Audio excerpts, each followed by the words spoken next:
అంచనా వేస్తే ఫలితం ఎలా ఉంటుందో చెప్పడానికి అనురాగ్ కశ్యప్ ప్రస్తుత పరిస్థితి ఒక ఉదాహరణగా చెప్పుకోవచ్చు. ఒకప్పుడు చాలా గొప్ప డైరెక్టర్, కానీ ఆ తర్వాత అతనిలో అహంకారం పెరిగిపోయింది.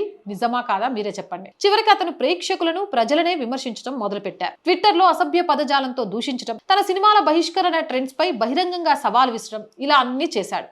ఒక సందర్భంలో అతను బ్రాహ్మణులను ఉద్దేశించి చాలా వివాదాస్పద వ్యాఖ్యలు కూడా చేశాడు. దాంతో ప్రేక్షకులు కూడా అతనికి అదే స్థాయిలో సమాధానం చెప్పడం మొదలుపెట్టారు. ఇప్పుడు పరిస్థితి ఎలా ఉందంటే పెద్ద పెద్ద ప్రొడక్షన్ హౌస్లు అతనితో పని చేయడానికి వెనకాడుతున్నాయి. నెట్ఫ్లిక్స్ కూడా అతని ఒక పెద్ద ప్రాజెక్ట్ ని పక్కన పెట్టేసింది. ప్రస్తుతం అతను డిప్రెషన్ లో ఉన్నాడని వినికిడి. అయితే అమెజాన్ ప్రైమ్, నెట్ఫ్లిక్స్ వంటి ఓటీటీ సంస్థలు ఇకపై హిందూ మతాన్ని, దేవుళ్లను లేదా హిందువుల భావాలను నేరుగా కించపరిచే సినిమాలు, వెబ్ సిరీస్లను నిర్మించడానికి సాహసించట్లేదు అని ఇప్పుడు స్పష్టమవుతుంది. ఇది కళాకారుల స్వేచ్ఛకు విఘాతమని భావించేవారు ప్రవక్త లేదా ఇతర మతాలపై కూడా సినిమాలు తీసి తమ స్వేచ్ఛను నిరూపించుకోవచ్చు కదా, అవునా కాదా?